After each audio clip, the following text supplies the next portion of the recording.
गोंदिया की महारानी को चढ़ाया 3.5 फीट लंबा चमकता हुआ सोने का हार।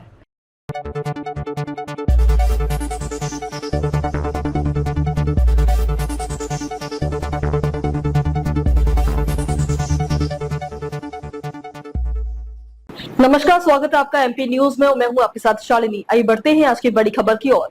गोंदिया की महारानी के नाम से जाने जाने वाली श्री सार्वजनिक दुर्गा उत्सव समिति इंगले चौक ये ठिकान पे विराजत दुर्गा देवी को गेंदिया के श्री संजय आपटे ये भक्त ने चढ़ाया 3.5 फीट का सुवर्ण हार। इसके पहले भी देश विदेश के भक्तों ने मांगी थी। मन्नतें पूरी होने पर कई भक्त चढ़ाते थे सोने एवं चांदी के आभूषण। बीते 57 वर्ष से इंगले चौक दुर्गा उत्सव मनाया जा रहा है। कई राज्यों से दर्शन के लिए लाखों संख्या में भक्त गोंदिया की महारानी के दर्शन के लिए आज भी भाविक मोटी संख्या में आ रहे हैं। माझं नाव संजय कुमार ओकटे। काय सांगाल गोंदियाच्या देवीला आपण दुसऱ्यांदा सोन्याचा हार अर्पण केलाय, काय सांगाल एकंदरीत? माता सिविल लाइन की माता रानी गोंदिया की जो महारानी है, ये मेरे हिसाब से मनोकामना पूर्ण करने वाली देवी है। मेरी जब मैंने इनके सामने अपनी गुहार लगाई है, उन्होंने मेरी हर मनोकामना पूर्ण की है। इस वजह से मेरी यहाँ काफ़ी श्रद्धा है और मैं निरंतर यहाँ से जो भी मुझे लाभ हुआ, इसका पारितोषिक जो भी मैं माता रानी के चरण अर्पण करता हूँ। पिछले कितने सालों से आप यहाँ पे दर्शन किया? मैं 15 सालों से यहाँ दर्शन पे आ रहा हूँ और मेरी वो हर साल प्रगति पे प्रगति होते जा रही है। सर्वप्रथम आप सभी को इस पावन पर्व नवरात्रि की शुभेच्छा देती हूँ और आप सभी के मंगल की और पूरे मेरे भारतवासियों के मंगल कामना करती हूँ। हमारे एक परिवार में हमेशा से एक ऐसा देखा गया था कि मेरे पिताजी या मेरे दादाजी, मेरी दादी, मेरा छोटा भाई ये जब इस दुनिया से गए तो वो समय दुर्गा जी का ही हुआ करता था और इसी समय में आगे पीछे इन लोगों मतलब परिवार में प्रमुख लोगों का देहांत हुआ।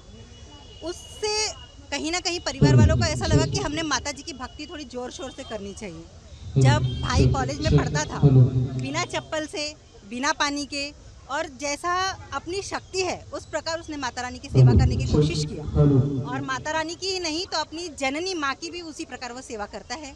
आज माँ को बाबूजी नहीं है या कोई नहीं है, लेकिन उसका जो बेटा है उसको ऐसा लगता है कि मेरा पूरा विश्व, मेरा सारे सगे संबंधी मेरे साथ खड़े हैं। इस तरह का आधार उन्होंने अपने परिवार को दिया है। और आज आप सभी को बताना चाहूँगी कि मेरे पिताजी की 35वीं पुण्यतिथि है और इसीलिए हमने आज का ये दिन चुना कि एक बाबूजी के स्मरण में और बाबूजी के याद में और उनके स्मरण प्रीत्यार्थ ये काम अगर हुआ तो ये माता रानी की भी एक कृपा ही है कि एक समय हमने इतना दुख का देखा और आज माता रानी की कृपा से हम सब बहुत सुखी संपन्न और सभी हष्ट पुष्ट बच्चे, सभी हम लोग सुखी समृद्ध हैं। इसीलिए माता जी की जो जितनी सेवा हम कर सकते हैं उतनी हम करेंगे और जब तक हमारे में सामर्थ्य है और हमारे में शक्ति है और जब तक माता जी की कृपा हम पर है, हम माता जी की सेवा इसी तरह हर वर्ष करते रहेंगे। और इस पावन पर्व के उपलक्ष्य में अपनी ही नहीं जो मेरे ज़िले में, मेरे देश में जितने दुखी किसान हैं या जितने भी लोग जो मुझे ऐसा लगता है कि दुखी है, मैं माँ से और अपने परिवार की तरफ से माता रानी से एक प्रार्थना करती हूँ कि माँ सभी के दुख दर्द को हरना और सभी के जीवन में सुख समृद्धि लाना और मेरे परिवार पर इसी तरह की कृपा बरसाए रखना। आप सभी का बहुत बहुत धन्यवाद कि आप लोगों ने हम लोगों को यहाँ इतना मान सम्मान दिया और इस मंडल का मैं खास आभार करना चाहूँगी और इंगड़े परिवार का मैं खास आभार करना चाहूँगी क्योंकि इंगड़े परिवार का भाई से बहुत थोड़ा सा गोंदिया ब्यूरो चीफ सरोज कावले। खबरों में अब तक के लिए बस इतना ही। फिर होगी आपसे मुलाकात, तब तक के लिए नमस्कार और देखते रहिए एमपी न्यूज। ऐसे ही लेटेस्ट अपडेट पाने के लिए हमारे चैनल को सब्सक्राइब करें और तुरंत नोटिफिकेशन पाने के लिए बेल आइकन दबाना न भूलें। यदि आप हमें फेसबुक या इंस्टा के माध्यम से देख रहे हैं तो हमारे पेज को फॉलो जरूर करें। धन्यवाद।